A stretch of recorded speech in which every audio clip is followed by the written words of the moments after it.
also the chairman of the European Conservatives and Reformists group. I won't attempt to explain the intricacies of groups in the European Parliament, but needless to say, we like to think we are a new group. We are the most conservative group in the Parliament. We're relatively newly formed, following a decision of our party leader, David Cameron. And on the platform, we're going to discuss the European debt implosion and whether America is next. I hope you've been following the news overnight from Europe with the travails of attempting to bail out Greece and the problems of the euro. So we have an excellent panel to discuss this with us today. I'll introduce each of the speakers in turn. I'm going to take my colleague also from the European Parliament, Daniel Hannan, first. Dan represents the southeast of England. I know he's very well known over here in the US and a great star from his...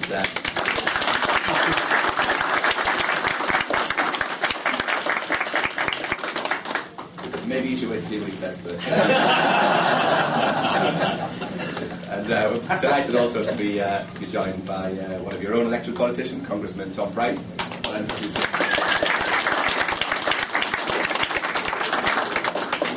Is Dirk-Jan Epping, who is a Belgian member of the European Parliament and a Vice President of our group in the European Parliament. We'll shortly be joined by a Czech member, Jan Zaradil, and I think he's out observing the medal ceremony for Václav Klaus at the moment. Everybody's so much cooler than Klaus. Yeah, the problem is Klaus is still alive. Václav Havel, I apologise. Too many Klauses to look at. Right, without further ado, Dan. Well, Martin, thank you very much. And ladies and gentlemen, thank you all for coming. I asked somebody just before I came in, I said, what do you think would be a good idea to talk about? And they said, well, tell us how things are going in Europe. And I think I can best answer that question by quoting my favourite Boris Yeltsin story. The crowded field of good Boris Yeltsin stories. There was an occasion when he was passing through the UK, and he gave a press conference, and a British journalist said to him, Mr. President, in a word, what is the condition of the Russian economy? Good. The journalist said, Mr. President, in a word is just an English turn of phrase. You don't literally need to answer in a word. You can elaborate a little bit if you like. Yeltsin considered me and said, not good.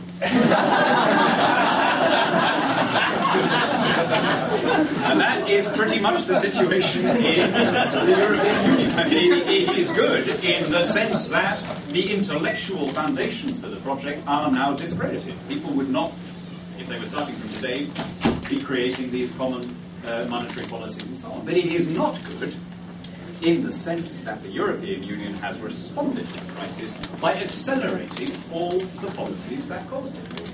We have a crisis of excessive integration. It was impossible to jam widely divergent economies into a single monetary policy. Come sit down. Into the same interest rate, the same exchange rate. We are responding by redoubling it. Too much Europe failed, so let's have more Europe. We need a fiscal union. We need a common economic governance. Right? You can see the logic here. It's the equivalent of saying, my dinghy capsized, so put me at the helm of an ocean liner. Falling out of a second-story window was a bad idea, so I'm going to jump off a 20-story building. But the bigger problem is that they are treating a debt crisis with more debt. Now, this is something that I think you have to be an economist to want to do. In our own lives, if you had a friend who was overdrawn, maxed out on his credit card, struggling with his mortgage payments, would you advise that friend to spend more or to spend less? Well, this is where you realise this madness that has taken over our central banks, our university economics faculties, and our national parliaments. You see, if you were a proper Keynesian, you would say, no, what you need to do is to increase consumption. That's the way out of your problem. You need to boost demand. And that's the madness that has overtaken our governments in the Western world these past 40 years. Perhaps the most famous observation, John Maynard Keynes, was when he said, practical men who think of themselves as being free from all influences, are in reality the slaves of some defunct economy. Never has that observation applied as aptly as it does today with Keynes being the defunct.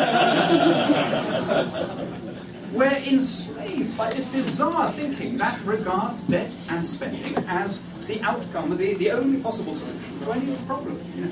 And of course it's a philosophy that is attractive to governments because governments enjoy spending. It's not their money. As your Mark Twain once observed, if all you have is a hammer, everything starts to look like a nail. If all you do is you spend that isn't the answer to every problem. But you get to the point, my friends, where you have been increasing consumption without any commensurate increases in production. You've been bridging the difference with debt, and there comes a point where the money runs out. And that is the point we've reached now. Our treasuries are empty. Our credit is exhausted. Having exhausted all the national treasuries in Europe, the crisis has now gone global. First, the European Union put together a fund of €1 trillion for its bailout. Then that was judged inadequate. It's been downgraded by the rating agencies. So now they've come to the IMF and they want another trillion. Right? These are literally inconceivable sums. You try and picture $1 trillion, try and picture $1 billion. I mean, this is beyond anything that's gone there. Who has got $1 trillion? If some country had $1 trillion lying around, don't you think they'd have found a use for it in the crisis? Where are we going to get this money? And who stands guarantor? Where is the collateral for a debt of that scale? In theory, the collateral guarantor is the European Central Bank, but in practice, the ECB holds so much junk debt from the stricken Mediterranean's Eurozone members that it is, on most definitions, already a bad bank. So who stands behind the ECB? Well, this is where it comes through. Behind the ECB stand the taxpayers of the Eurozone, including the taxpayers of Ireland, Spain, Portugal, Italy, and Greece. Right? The guarantors are the debtors. It's the same people, there's no new money coming in. It's all being circulated round and round. Now, when you do that in this country, it's called a Ponzi scheme, and people get it.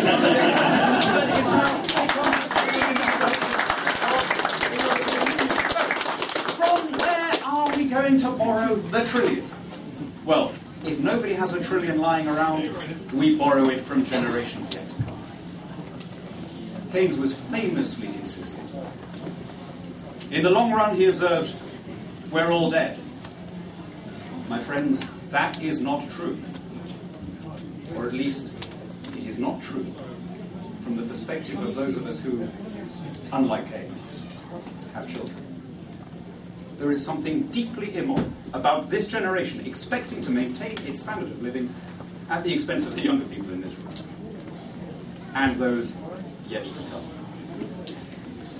When you have been binging, you are going to get the hang of it.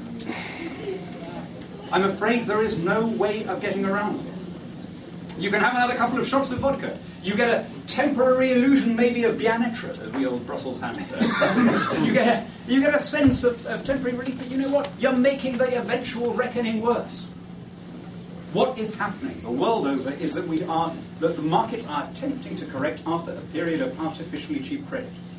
We had 15 years when all over the world, your Fed, our Bank of England, the European Central Bank, the Bank of Japan, they all made the same mistake. They kept interest rates too low for too long. The bubble was inflated, and now the air is trying to come out, and that is not a pleasant process. Right? I'm not going to pretend it is. There are no easy outcomes from here. It means a decline in living standards for most people. But once it's happened, growth can begin again on a more sober and realistic basis. Instead, governments around the world, yours, mine, and those in the EU, are frantically working the bellows, trying to reinflate the bubble. They are making the eventual reckoning the heavier. Every time they postpone it, they make the debt worse.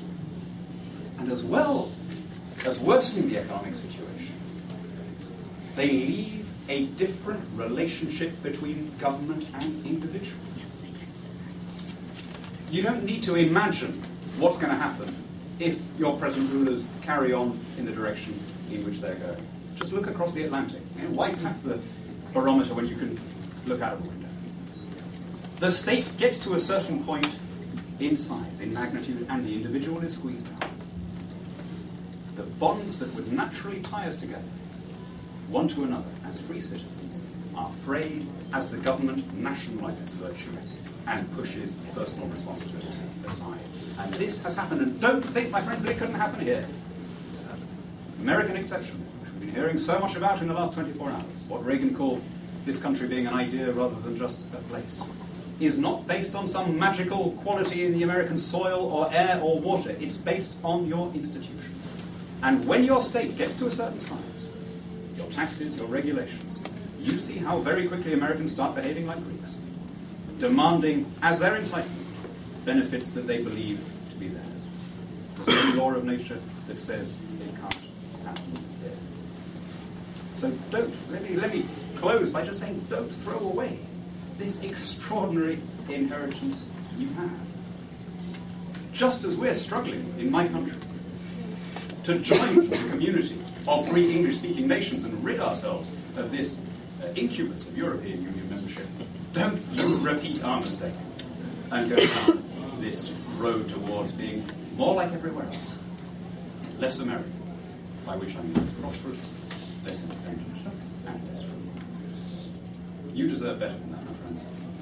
You deserve better.